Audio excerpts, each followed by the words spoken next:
Press the conjugate of W in the form of R times e to the power I theta, which is Euler's form.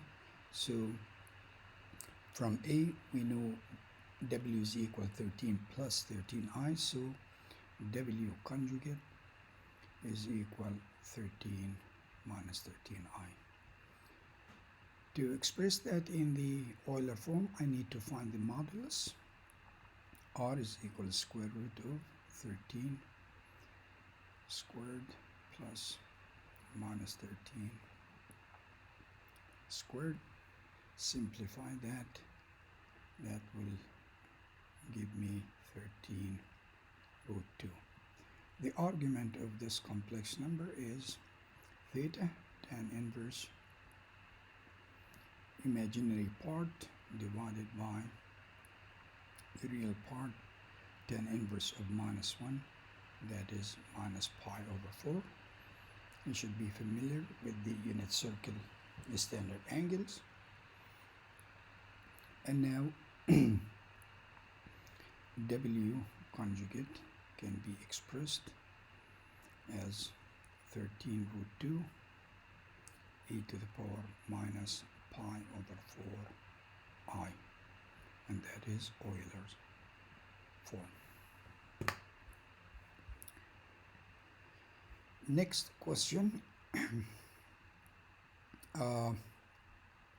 Part A, they give us a complex number and they want the modulus and the argument of this complex number. Again, the modulus, so W, that is A, W is equal to plus 2I.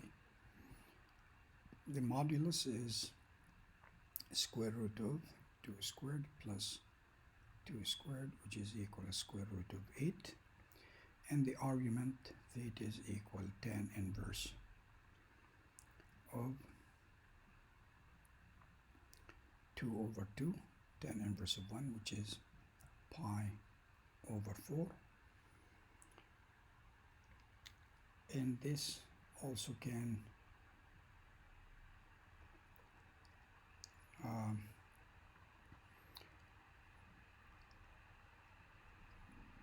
that's part A, that's all they want, W. So I can write W if I want to. W is really equal to square root of 8 cis pi over 4.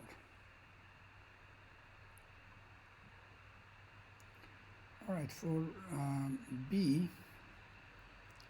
we are given Z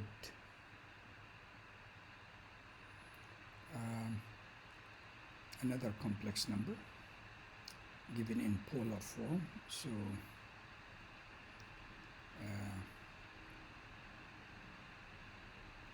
Z is equal cosine 5 pi over 6 plus I sine 5 pi over 6. The modulus is 1, so I can write this as cis 5 pi over 6.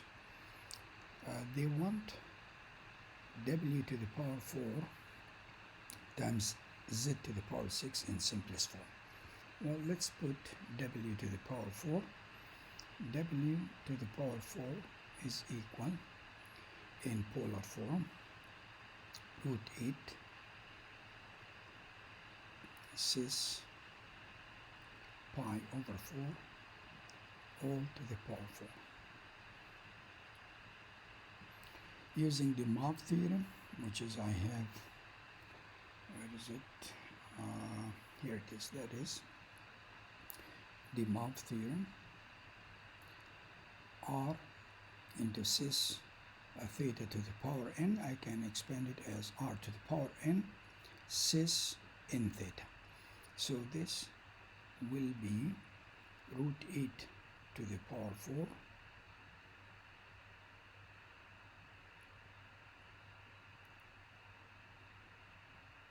cis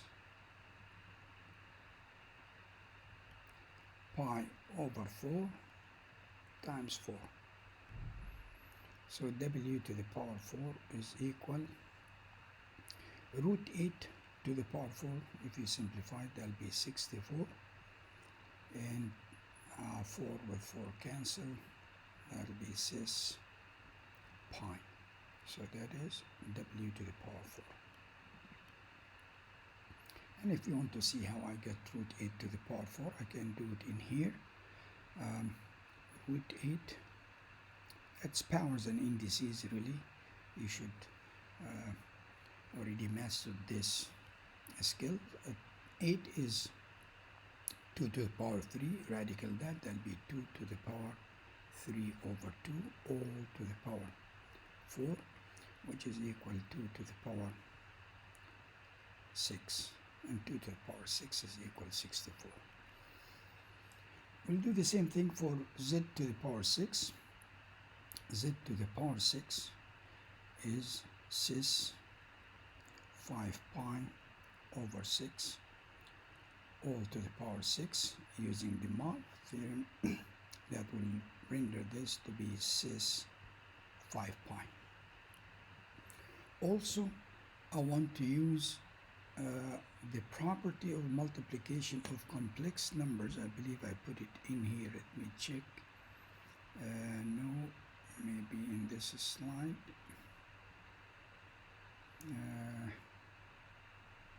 No, it's not in here. Oh, here it is. I need to use this, and just to be familiar with where this is a rule.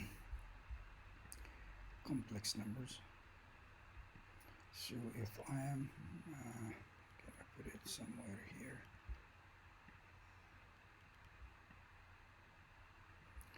So if I'm multiplying two complex numbers, cis theta times cis phi, we add the arguments, we add the angles. So therefore, I want to multiply w to the power 4, w to the power 4 times z to the power 6. So that is what is asked of us to do. W to the power 4 times z to the power 6. W to the power 4, we said it is 64 cis pi. So 64 cis pi times z to the power 6 cis 5 pi. And using that property, we just add the angle, so that'll be 64 cis 6 pi. Add 5 pi. If I were to expand this to Cartesian, so this is W4 z to the power 6, that will be 64 into polar form cosine 6 pi plus I sine 6 pi. Sine 6 pi is 0, cosine 6 pi is 1, therefore W4 z to the power 4 is equal 64. Really, if you want to look at W alone and W to the power 4 alone, what does it equal? And z to the power 4, what does it, z to the power 6, sorry. This is z to the power 6.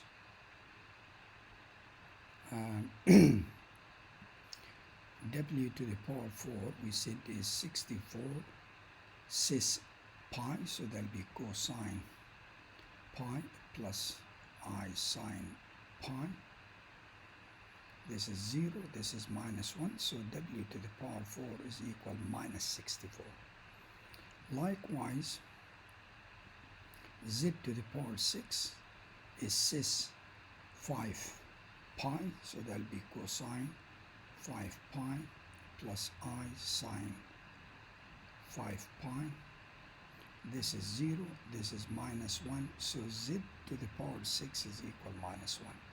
So if you think about that in here, so we have minus 64 times minus 1, which is equal also 64, the final answer of this section.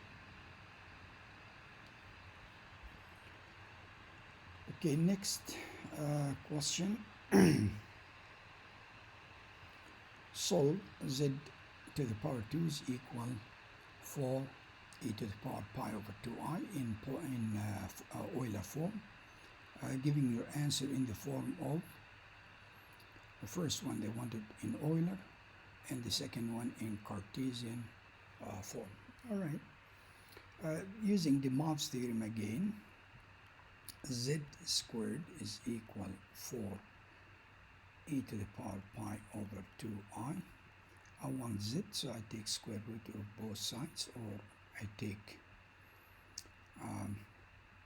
to the power of half, that's square root to the power of half.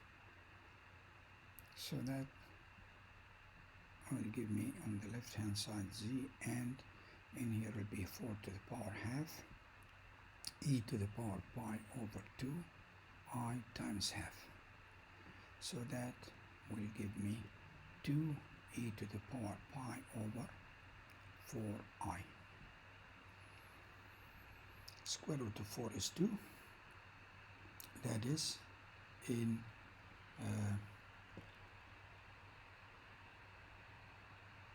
polar form. Okay, that is in polar form. In Cartesian form, we can expand that,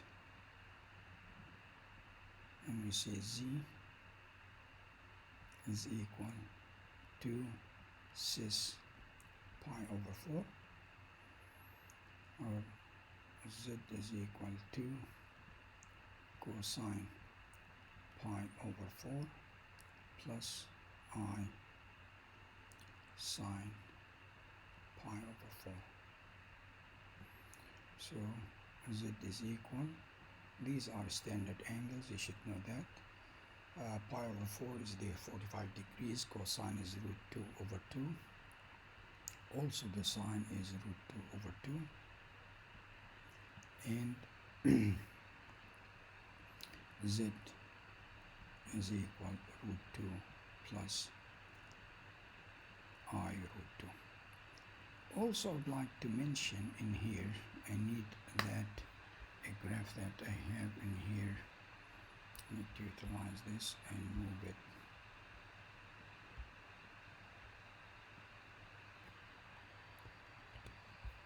in here, and just reflect on other possibilities for this question. Pi over 4, tan pi over 4 is equal 1. So this can be really, if I were to just put my coordinates in here,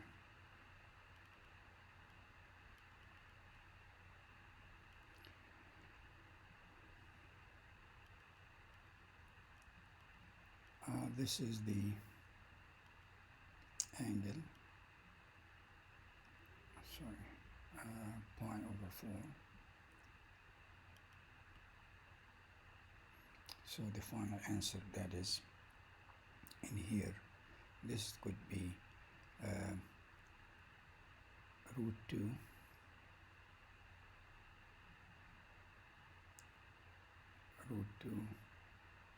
comma root 2, meaning the tan is 1, so that's pi over 4. Also, tan is 1 if it is in quadrant 3.